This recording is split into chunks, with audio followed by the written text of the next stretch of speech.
In this video, I'm going to talk about 5 tactics some women use to test men.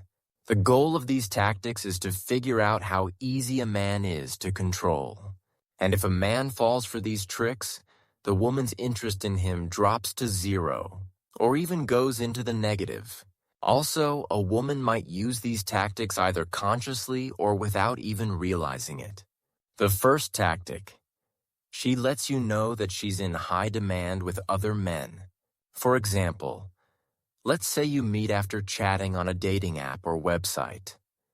During the conversation, she casually drops a line about how many guys are messaging her and asking her out. Now, this could certainly be true. The real question is, why is she telling you this? She's most likely doing this to boost her perceived value in your eyes. And a lot of men fall for this artificial inflation of worth. It's like a limited time sale at a store. You feel pressured to buy now before someone else snatches it up. Another version of this is when she talks about an ex who's desperately trying to win her back. And for some reason, she doesn't just ignore him.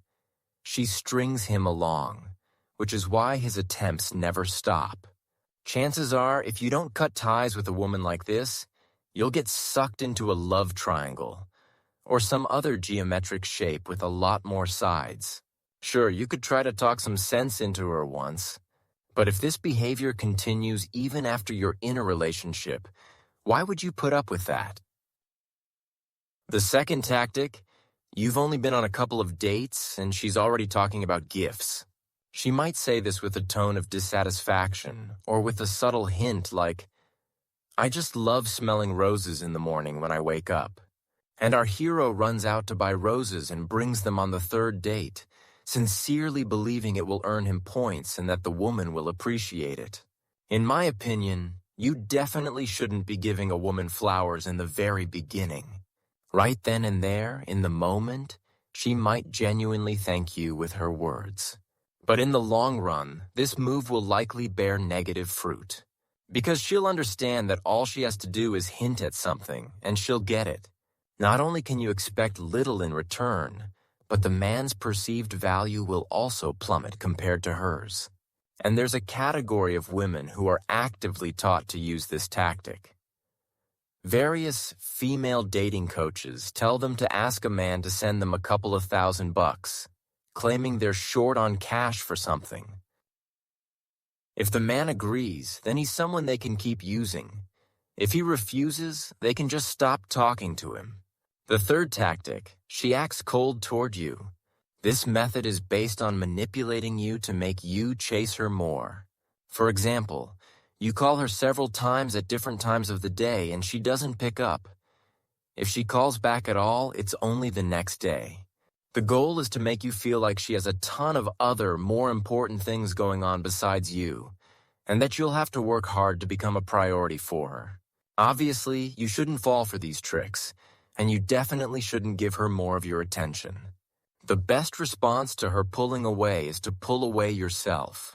If you're looking for a long-term relationship and not just playing games, you're much better off choosing a woman who would never use these methods. What are some other signs a woman is using this kind of manipulation? For example, she's very late to a date and didn't bother to warn you she'd be late. In my opinion, you need to make it clear that if it happens again, you'll just go on with your own plans next time. Or she might cancel the date entirely, just a couple of hours before or even later. If you've been dating for a couple of months, but she doesn't change her relationship status from single on social media and so on. The fourth tactic: she checks your social status. She might ask you what you do for a living and where you work. Do you have a car, and if so, what kind? Do you live alone or with your parents? Basically, she can come up with a bunch of questions to get a rough idea of your financial standing.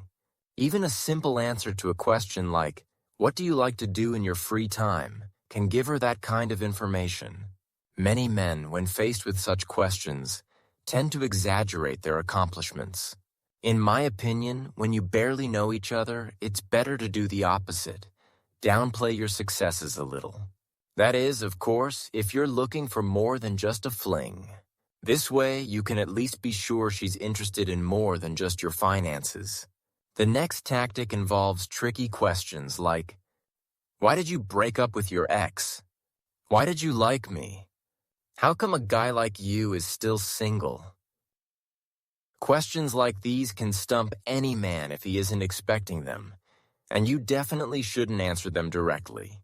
For example, if she asks why you like her, you can say that for now it's just a basic interest and nothing more. And if she asks why you don't have a girlfriend, you can reply that you're looking for someone truly worthwhile who meets your standards. I hope this video helps you to make the right decision. See you in the next video.